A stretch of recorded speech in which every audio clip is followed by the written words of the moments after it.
Well, it's not a lot, but it might be enough just to help it along its way a bit.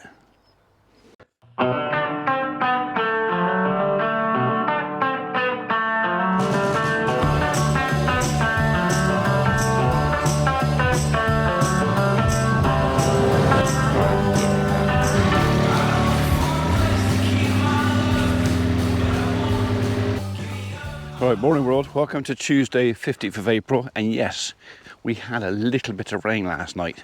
It was not a lot, but it should be enough to help just flush that little bit of liquid fertilizer that we put onto the farm yesterday down to the roots of the plant.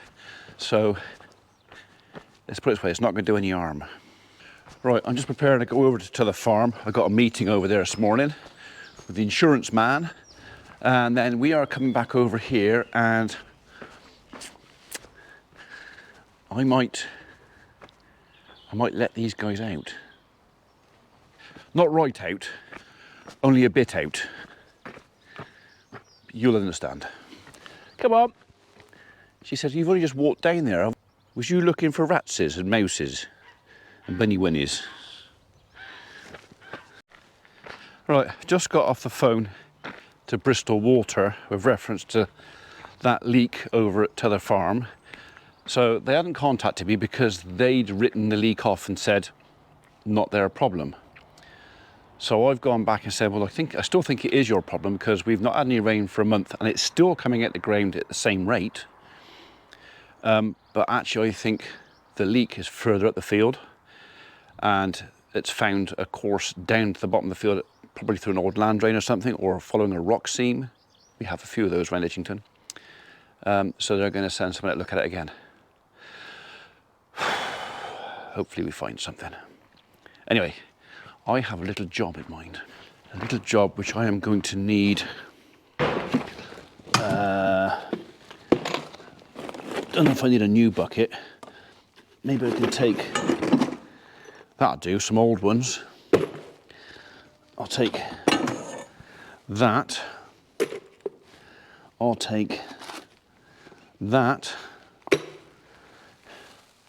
And a hammer. Well, the lads put a few new posts in a while ago. Unfortunately, we only had tree stakes, so they're not really up to the job. But it was all I had, and I had to do.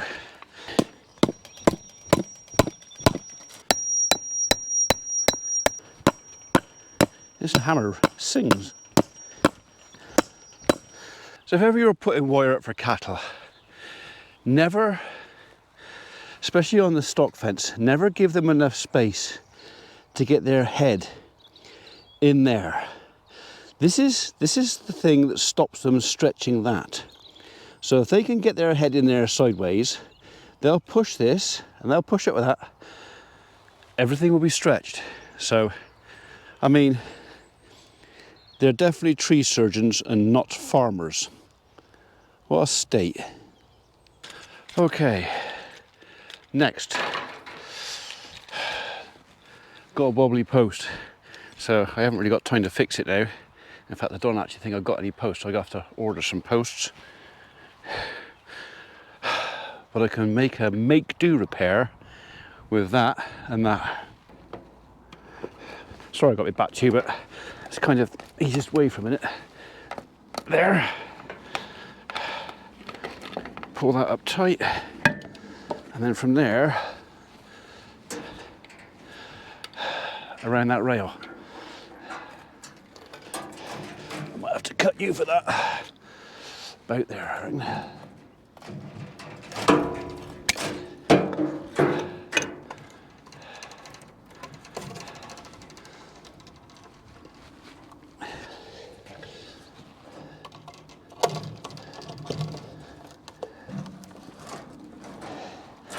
And again.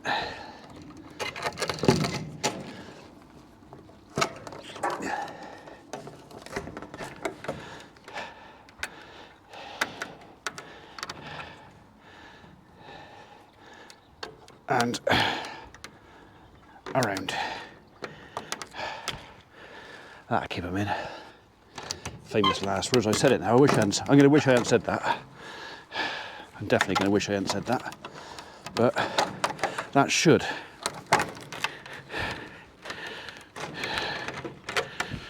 do the job, and only a little tiny bit of blood. Right, I have gone around the paddock, tightened everything up as best I can, bodged everything as best I can. I'm in two minds with the fencing out here. We put these 3 paddocks in for Abby when she was keeping her sheep here. Well, obviously she doesn't do that anymore. And to be honest, in some ways, as far as managing the land's concerned, they're a pain.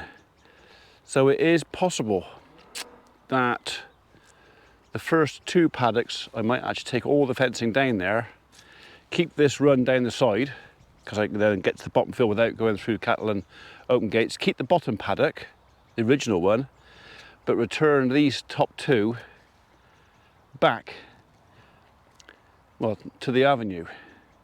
I don't know. There's pros and cons for both. If I keep it like it is, I could, if it was dry, put muck out here. But how often is it dry? That's right. Not very.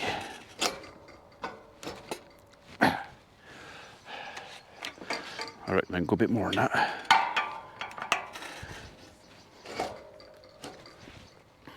I ain't too sure if I can go a bit more than that too. Tight as you can, Ian. Tight as you can. Without moving the gate, preferably. I think I might just put you. No point in having a little bit of wire left and cutting it. So we'll put you right there.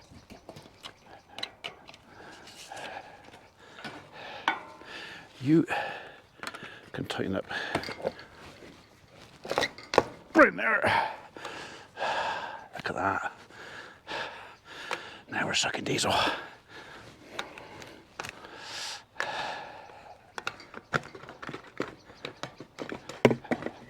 Come on, off you come, off you come. Round you go.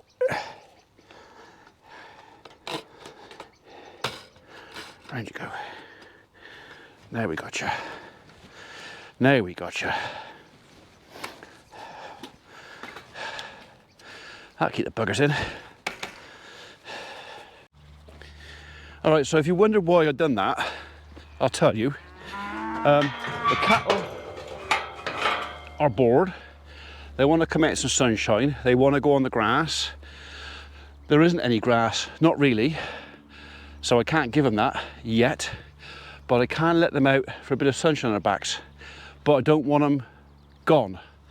I want the grass on the rest of the farm to get in front of them. So I'm kind of compromising a little bit. Hopefully, when I open that gate in a minute, because they're not all down this end, they're going to come out a bit at a time. They'll come out, they'll run around in here, they'll have a little skip about, but they're not going to be able to go. I hope.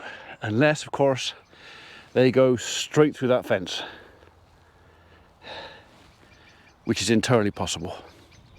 But yeah, I don't want to keep them shut in. I want to let them out, get some sun on their backs. They'll be less antsy because they're starting to fight a bit in there. I think they're just getting bored of being shut up, and I don't blame them. Right, what have we got down there? About a dozen. That's a good start.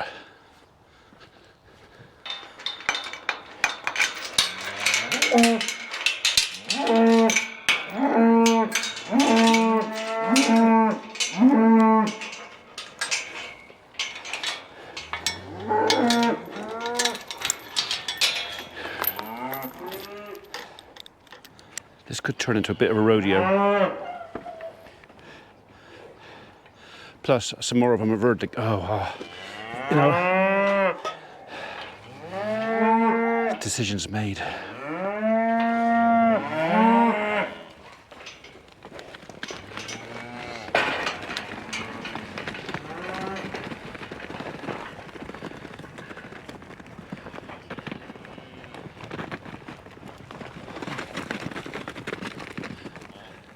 That's not all of them. Here we go.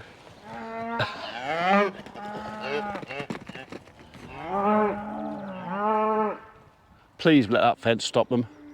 Don't let them go through it. Please don't let them go through it.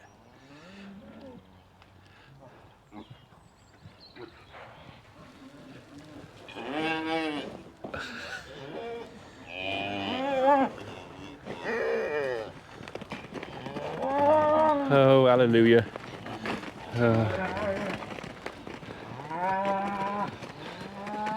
Right. That might be all of them. Right, so far they haven't escaped.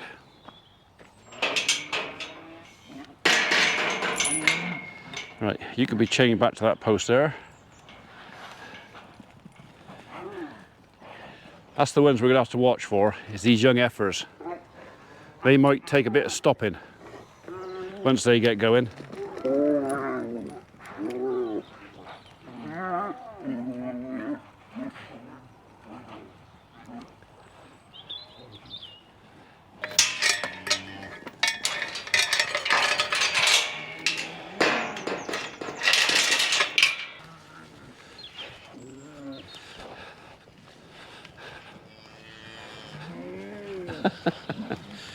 See, this is what I don't want them to do to the grass that I just put out there, because they will dig it up.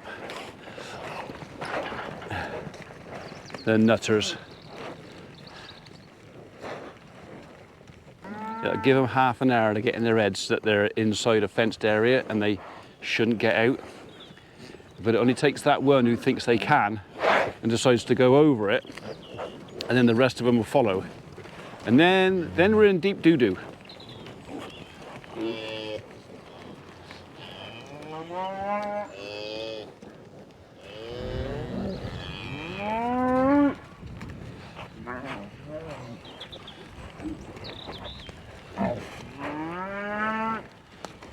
Hello, sweetheart. You all right? Oh, Mira's excited. Okay. Right. You just need to settle down. You just need to calm down a bit. Oh, let's eat some dirt. Oh, eat some dirt. You sure on some minerals? Okay.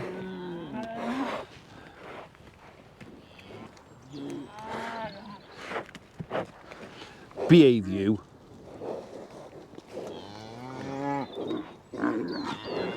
Give them an hour, they'll settle down. Well, I hope they'll settle down anyway. So the one thing with only having a little tiny bit of grass out here, there's not much grass out here. So I haven't got to worry about things like staggers, because they're still going to be eating silage and hay from in there. I mean, they'll have what's out here, they'll eat what's here, but it's not enough to cause them any problems. So, and we've never been short of magnesium down here anyway. Look at the hole they dug already, the devils.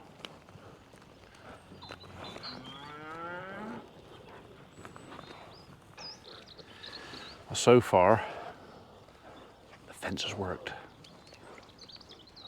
So my uncle used to keep simmentals, and he used to have to tranquilise them before he opened the gate, because if he didn't, they'd be in the next county within half an hour. They'd just go straight through hedges, fences, gone. So literally they would, before the cattle were let out, they gave them a little jab of sleepy juice just to slow them down a bit. I mean, these lot are bad enough, look at it. Any excuse to pick a fight now. Right, my manners on the big one. Obviously I've taken some precautions should they escape out of there, including I picked a couple of hurdles from over there and I put them across this gap, so if they do go out in the avenue, they can't get out into the yard. That would be a bad day, especially if the gate was open there and they got out on the road. So 2 lines of defence between cattle and road. I'm going to go and shut gate to the golf course and to the bottom of Pigeon Mead, sorry, bottom of the avenue. Again, just in case. Come in. Dogs can come for a walk as well. You coming? Are you coming? Yes, I can see you've got a ball. Yes, I can see you've got a ball. Come on then.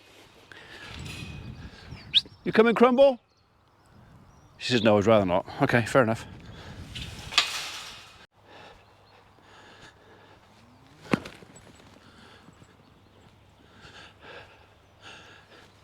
We can play that game all the way down and all the way back up again. She says, please, please kick the ball, Daddy. You got a mouthful of grass.